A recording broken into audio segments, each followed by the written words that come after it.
नमस्कार, स्वागत है आपका। संवाद 365 देख रहे हैं आप। मैं हूं आपके साथ दिग्विजय सिंह चौहान। आज की उत्तराखंड की 5 बड़ी खबरों में हम सबसे पहले बात करेंगे कि आखिर ऋषभ पंत का एक्सीडेंट कैसे हुआ, क्योंकि इस मामले में एनएचएआई की तरफ से एक दूसरा बयान आया है। साथ ही दूसरी खबर में हम बात करेंगे आज वीडियो वीपीडीओ धांधली मामले में चार्जशीट दाखिल की गई है कुछ लोगों के खिलाफ। क्या वो खबर है वो भी आपको बताएंगे। तीसरी खबर बात करेंगे अंकिता भंडारी हत्याकांड को लेकर। नार्को टेस्ट आरोपियों का करवाया जाना था, लेकिन नार्को टेस्ट करवाने के लिए इन तीनों ही आरोपियों ने अपनी एक अलग से शर्त भी अब रखी है।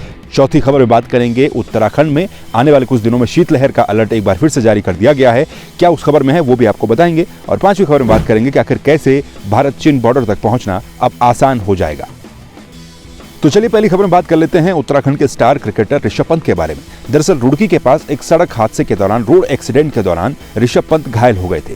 इस रोड एक्सीडेंट की थ्योरी पर अब कई तरह की विवाद भी हो रहे हैं। कहा जा रहा है कि ये एक्सीडेंट आखिर हुआ कैसे। सबसे पहले ये कहा जा रहा था कि ऋषभ पंत की आंखें जो है लग गई थी, इस वजह से हादसा हो गया था। उसके बाद जो डीडीसीए के चेयरमैन थे और उत्तराखंड के मुख्यमंत्री थे, उन्होंने खुद ये कहा कि ऋषभ पंत ने उन्हें बताया है कि सड़क पर एक गड्ढा या फिर गड्ढे जैसी चीज आई और उस वजह से ये हादसा हुआ। लेकिन अब इस मामले में नया ट्विस्ट है। नया ट्विस्ट ये है कि एनएचएआई के अधिकारियों का कहना है कि जहां पर ये एक्सीडेंट हुआ है वहां पर कोई भी गड्ढा नहीं था। बड़ा सवाल ये कि आखिर एक्सीडेंट हुआ कैसे। दरअसल ऋषभ पंत का रोड एक्सीडेंट जिस जगह पर हुआ था वहां के लिए यह कहा जा रहा था कि वहां पर एक बड़ा गड्ढा आया, जिस वजह से ऋषभ पंत की कार जो है वो डिसबैलेंस हो गई और फिर उसके बाद ऋषभ पंत का एक्सीडेंट हो गया।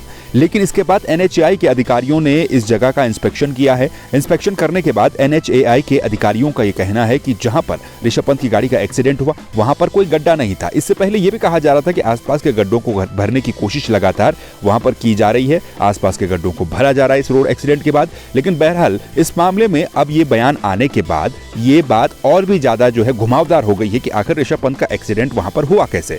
खुद मुख्यमंत्री और डीडीसीए के चेयरमैन ने कहा था कि ऋषभ पंत ने उन्हें बताया कि सड़क पर गड्ढा आ गया जिस वजह से हादसा हो गया। लेकिन अब एनएचएआई के अधिकारियों का कहना है कि कोई गड्ढा वहां पर नहीं था।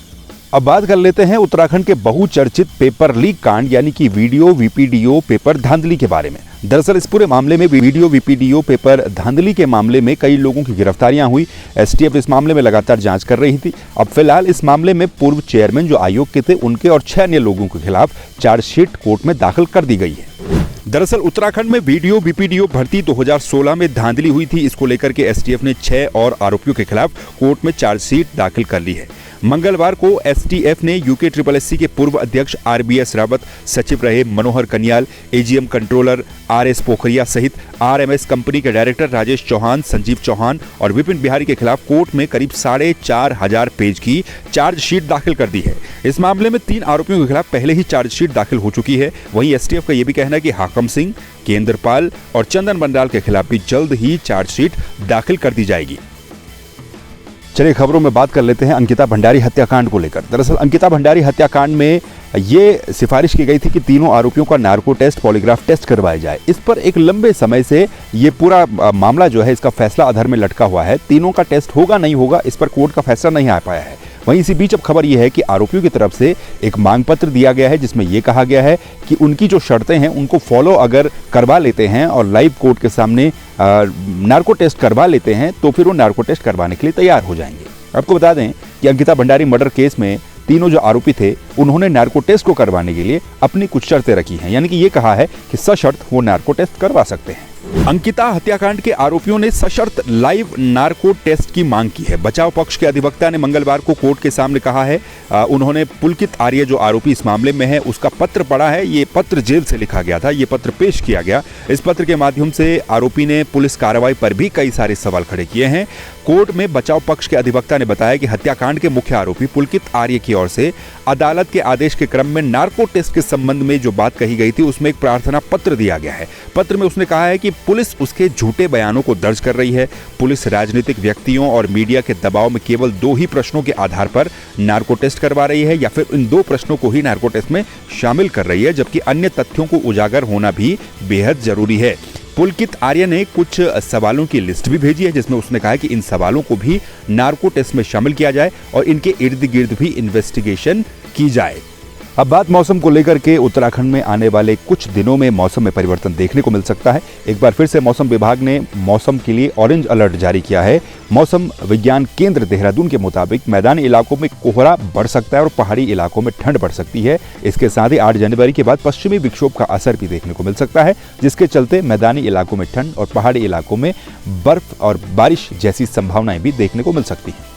उत्तराखंड में आने वाले दिनों में मौसम का बदला हुआ मिजाज देखने को मिल सकता है। मौसम विज्ञान केंद्र के निदेशक विक्रम सिंह ने बताया कि अगले 24 घंटों में हरिद्वार और उधम सिंह नगर जिले में जबरदस्त शीतलहर की संभावना है। उन्होंने प्रशासन से यह भी कहा है कि एहतियातन जो भी आवश्यक कदम होते हैं उनको बढ़ता जाए। पंतनगर में मंगलवार को अधिकतम तापमान की बात करें तो 10.6 डिग्री पहुंच गया, जो कि सामान्य से 9 डिग्री कम रहा। वहीं न्यूनतम तापमान 3.6 डिग्री तक पहुंच गया और इसके अलावा भी बाकी जगहों पर इसी तरह की स्थितियां हैं। मौसम विज्ञान केंद्र का कहना है कि आने वाले दिनों में यानी कि 8 तारीख के आसपास से पश्चिमी विक्षोभ का असर देखने को मिल सकता है, जिससे बारिश और बर्फबारी दोनों की ही संभावनाएं बन रही है। उत्तराखंड का एक बहुत बड़ा हिस्सा बॉर्डर से लगता है। इसमें चाइना बॉर्डर का एक अच्छा खासा हिस्सा है, जिसमें पिथौरागढ़ का हिस्सा चाइना बॉर्डर से लगता है, जो कि सामरिक दृष्टिकोण से काफी महत्वपूर्ण हो जाता है। इस बॉर्डर पर पहुंचने में भारतीय सेना को आसानी हो सकेगी, क्योंकि राजनाथ सिंह ने इस NH पर बने 2 पुलों का लोकार्पण कर दिया है। रक्षा मंत्री राजनाथ सिंह ने चीन सीमा को जोड़ने वाले राष्ट्रीय राजमार्ग पर नवनिर्मित 2 पुलों का वर्चुअली उद्घाटन किया है। ये उद्घाटन मंगलवार को किया गया। इन पुलों का निर्माण टनकपुर तवाघाट लिपुलेख सड़क पर BRO ने किया है। आपको ये भी बता दें कि टनकपुर तवाघाट लिपुलेख सड़क पर एक पुल धौलीगंगा पर बनाया गया है, जबकि दूसरा पुल जो है किमखोली के गुमराड़ी में बनाया गया, जो कि जौल जीबी मार्ग पर पड़ता है। राष्ट्रीय राजमार्ग पर यह पुल भी बना गया है। जो पुल धौलीगंगा और कालीगंगा के संगम स्थल पर बनाया गया है, इसका सुपर स्ट्रक्चर पुल की लंबाई जो है वो 80 मीटर की बताई जा रही है, जबकि दूसरा जो पुल है उसकी लंबाई 35 मीटर की है। इन पुलों का उद्घाटन रक्षा मंत्री ने 27 दिसंबर को करना था, लेकिन उस दिन पुलों का उद्घाटन नहीं हो पाया, जिसके बाद पुलों का अब उद्घाटन कर दिया गया है और इनके उद्घाटन से भारतीय सेना के या फिर संसाधनों के बॉर्डर तक पहुंचने में काफी सहूलियत होगी, काफी आसानी मिल पाएगी। ये थी उत्तराखंड की 5 बड़ी खबरें। इन खबरों को लेकर आपकी क्या प्रतिक्रिया है, आप कमेंट करके जरूर बताइएगा। बाकी खबरों को देखने के लिए आप संवाद 365 को सब्सक्राइब कर लीजिए। फिर मिलेंगे नई खबरों के साथ, तब तक के लिए नमस्कार।